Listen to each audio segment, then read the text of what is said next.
C'est bon.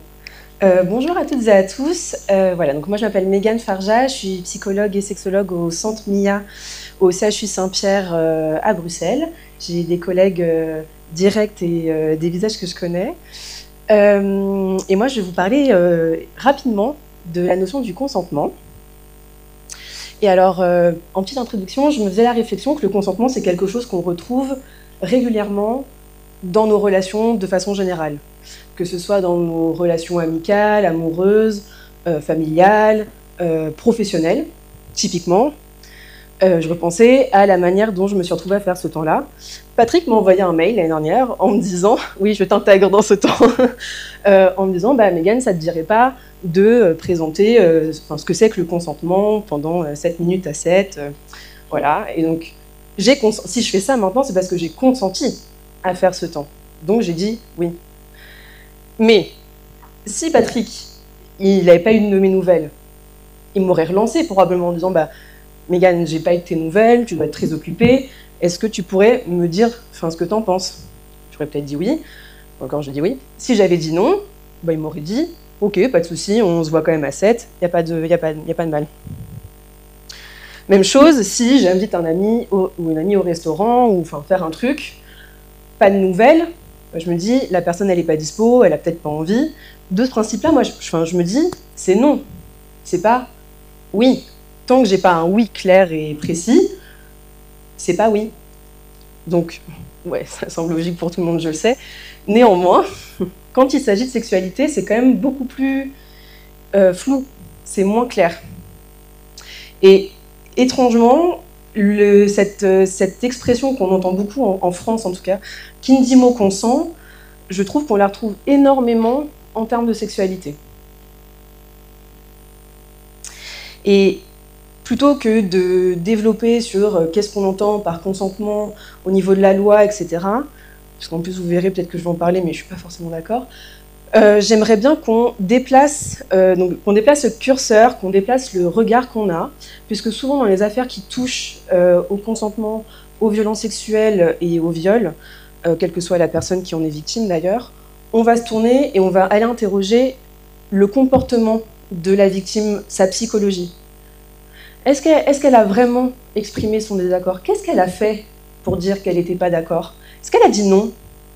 Est-ce qu'elle s'est battue? Est-ce qu'elle a crié? Qu'est-ce qu'elle a fait, cette personne?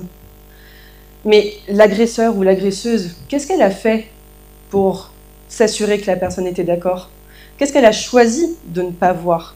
Moi, j'aimerais bien, en parlant de consentement, qu'on réfléchisse à ça, en fait. Et qu'on change de paradigme. C'est Catherine Lemaguérès, qui est une autrice, qui a parlé de la présomption de consentement, que je trouve hyper intéressante, parce que l'idée, c'est qu'en sexualité, on va partir du principe que la personne en face de nous, elle va être d'accord. C'est à elle d'exprimer son désaccord, c'est à elle de dire « non, j'ai pas envie ». Et donc, de ce principe-là, si elle ne l'exprime pas clairement, ça veut dire qu'elle a envie, selon cette présomption de consentement. Et toujours selon Madame Lemaguérès, cette présomption de consentement, elle va s'effacer que lorsque la résistance, elle est jugée suffisamment manifeste ou s'il y a eu usage de violence, de contrainte, de menaces ou de surprise, comme le définit le code pénal français. Donc, il y a quand même l'usage d'agressivité en face. Il y a de la violence qui est utilisée. Et dans ces cas-là, alors oui, il n'y a pas eu consentement. Mais, et c'est là où je trouve que c'est là où ça rend flou ce concept de consentement et de désir partagé, et c'est le fait que très souvent, dans les affaires de violence sexuelle, il n'y a pas de violence, forcément. Et je voulais vous partager la notion de coercition sexuelle parce que je trouve qu'on la retrouve énormément et qu'elle est très légitime, pas très légitime, mais très pertinente dans ce contexte du consentement. Et je pense que Delphine et Rose nous en parleront sur la question des violences conjugales et sexuelles. C'est l'idée que dans la coercition sexuelle, c'est l'utilisation de stratégies dont la finalité est d'engager une autre personne dans un comportement sexuel, malgré l'absence de comportement libre et éclairé ou l'expression manifeste d'un reçu, tels que la manipulation, des attouchements persistants, l'intoxication et l'utilisation de la pression verbale ou de la force physique.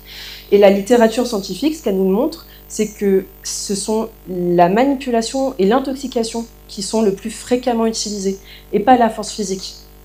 Et je pense par exemple à ces femmes en couple qui vont se mettre la pression parce que leur partenaire insiste. Moi je suis, par exemple, je pense à une patiente que j'ai vue pas plus tard que vendredi, et voilà, son mari vient la voir, ils ont la trentaine d'années, ils sont encore hyper jeunes pour pas avoir du sexe tout le temps, bon quand même. Donc pour lui faire plaisir, elle va se forcer à avoir des rapports sexuels. Il n'y a pas de violence. Il ne l'a pas frappé, il ne l'a pas insulté, il ne l'a pas menacé. Par contre, elle le culpabilise. Elle n'a pas envie d'avoir ces rapports sexuels. Voilà. Et donc, je vous ai fait la liste de ce que l'on peut entendre par de la coercition sexuelle, et donc violence sexuelle derrière, enfin ce que ça accompagne, ce que ça entraîne. Ignorer le non exprimé, porter l'idée que certaines personnes qui portent certains vêtements, qui flirtent ou embrassent, alors ça veut dire que derrière, c'est une invitation à avoir des rapports sexuels, que oui pour quelque chose, c'est oui pour tout. J'embrasse quelqu'un, donc ça faut forcément dire que derrière, j'ai envie d'avoir un rapport sexuel avec cette personne. Le fait qu'il y ait une érection ou de la lubrification, ça veut dire oui, alors qu'on sait que quand même, ce sont des réponses mécaniques du corps. Ça ne veut pas dire qu'il y a forcément une réponse un désir psychologique. Si la personne ne répond pas, mais est consciente, c'est-à-dire elle a les yeux ouverts, alors ça veut dire oui, alors qu'on peut être en face de quelqu'un qui est en état de sidération. Partir du principe qu'on a l'autorisation d'avoir un rapport sexuel sous prétexte qu'on en a déjà eu un par le passé. On est aussi dans de la violence quand on change de position ou qu'on retire le préservatif sans prévenir. Impliquer une personne n'ayant pas l'âge minimum du consentement tel que défini par la loi du pays, impliquer un ou une partenaire sous l'emprise de substances, contraindre quelqu'un par la peur, l'intimidation, la culpabilité ou l'emprise psychologique à avoir des rapports sexuels, et dedans j'y mets aussi le rapport à la religion également, impliquer une personne endormie. Et j'aimerais finir en abordant une question que l'année dernière je n'avais pas présentée, mais qui est venue suite aux deux fois où j'ai présenté ce temps sur le consentement, parce que dans les questions qui suivaient, on m'a dit « oui, mais nous, ça nous arrive de rencontrer des femmes qui mentent et qui disent qu'elles ont été violées par leur mari ou par quelqu'un d'autre pour lui porter atteinte. » Je suis allée faire des recherches. Je me suis dit « bah voilà, apportons une réponse, comme ça... ça répondra peut-être déjà aux questions. Moi, je me suis appuyée sur des chiffres en France. Hein. Et donc, ce qu'on voit, c'est qu'en 2022, en moyenne, on estime qu'il y a 230 femmes âgées de 18 ans et plus qui ont été victimes de viols, de tentatives de viol et ou d'agressions sexuelles, ou de violences sexuelles en général. C'est une estimation minimale. Comme toutes les femmes ne portent pas plainte, enfin toutes les personnes, parce qu'il y a des hommes aussi évidemment qui sont victimes de violences sexuelles, mais comme on n'a pas les chiffres réels, on n'a qu'une estimation et elle est à la baisse. Donc on peut estimer que c'est beaucoup plus. Parmi ça, on voit en fait qu'il y a environ moins de 10% de plaintes pour viol qui sont déposées. Et que dans les quelques viols qui sont finalement déposés, il y a seulement une plainte sur 10 qui va aboutir à une condamnation. Le reste n'ira même pas chez le juge. Et dans ces délais en 2019, qui dit que parmi les études les plus pertinentes, les plus sérieuses, on pourrait avoir entre, et je fais très gaffe dans ce que je dis, mais entre 2 à 8% des accusations de viol rapportées à la police qui seraient fausses. Sauf que, on n'a pas de chiffre officiel, et en plus, on n'a pas une définition claire de ce que c'est qu'une accusation de viol, enfin une fausse accusation de viol. Donc, il faut vraiment prendre ces chiffres avec des pincettes. Mais du coup, si on part du principe que la majorité des viols ne sont pas déclarés à la police, je trouve que ça pose question. Et je finirai sur cette question, du coup, de qu'est-ce qui fait qu'une femme elle va porter plainte pour viol alors qu'on sait qu'elle va être victime de victim blaming, c'est-à-dire qu'elle va ressentir quand même principalement de honte et stigmatisation parce que dans la majorité des cas, on ne va pas la croire. On va remettre en question son discours. Est-ce qu'elle a vraiment vécu ça? Est-ce qu'elle est sûre? Est-ce qu'elle ne fait pas ça pour déranger, enfin, atteindre quelqu'un d'autre? Le parcours judiciaire, il est extrêmement long. C'est un coût financier extrêmement important et un coût psychologique, n'en parlons même pas. C'est de la revictimisation. Elles vont revivre leur viol parce qu'on va leur demander de répéter ce qui s'est passé. C'est d'une violence sans nom.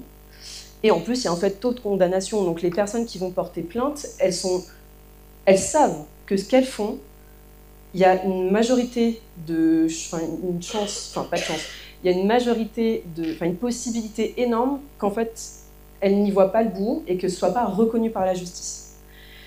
Et donc pour finir, l'avocate Léonet, elle dit que le viol, c'est la seule infraction, qui en plus est criminelle, dans laquelle la victime se sent systématiquement coupable et qui peut tourner pendant très longtemps, cette culpabilité, et qui est entretenue socialement. C'est la société qui fait culpabiliser les victimes de viol de porter plainte, alors que c'est elles qui ont vécu un préjudice. On n'a pas ça dans le vol ou dans des tentatives de meurtre, par exemple.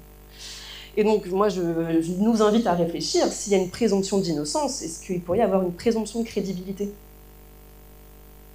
Est-ce que s'il y a un doute, il ne peut pas y avoir un doute des deux côtés, notamment des victimes. Voilà, ça c'est une petite affiche hyper chouette, qui, enfin, voilà, je trouve qu'il définit bien les choses.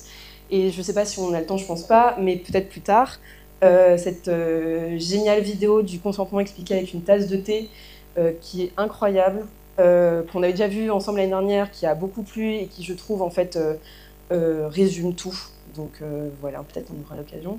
J'y vais. Oui, alors mais par contre, je peux me connecter sur YouTube ? Ah. Non. Ah, bon, on n'a pas de connexion Internet. C'est pas possible. Partage de connexion.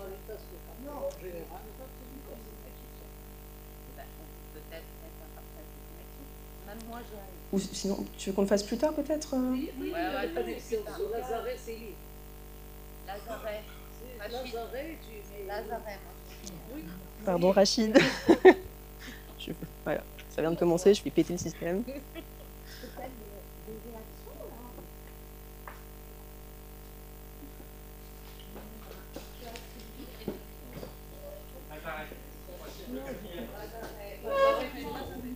Non, il n'y a pas de mot de passe. Merci en tout cas, Mégane, pour cette présentation. Alors, le consentement, et c'est vrai qu'on en parle ici, en Europe, en France, moi, il y a moins d'une décennie où vraiment on a pris ce sujet à bras le corps et on en parle beaucoup. On parle dans les écoles, on en parle au travail, on en parle des fois dans le couple, on en parle dans les consultations sexuelles, mais là, je parle de consentement quand on est en Afrique. Là, c'est un terme qu'on découvre. Moi, j'ai fait un sexonium, j'ai eu la chance de pouvoir le partager avec un partenaire qui vient du Burundi, Silver, et des médecins, des médiateurs en santé. On voyait bien que, les infirmiers, les psychologues, c'était un mot que, franchement, ils découvraient même dans leur pratique. Tu es d'accord avec moi, Jeanne? Donc, effectivement, ce sujet-là, on l'aborde là aujourd'hui. On l'abordera de toute façon au cours de l'atelier. C'est compliqué, on l'a vu hein, quand on a donné le cours sur les violences. Dans l'assistance, on avait des remarques. Le mariage, nous en France, même en Europe, un viol est reconnu entre époux. C'est inimaginable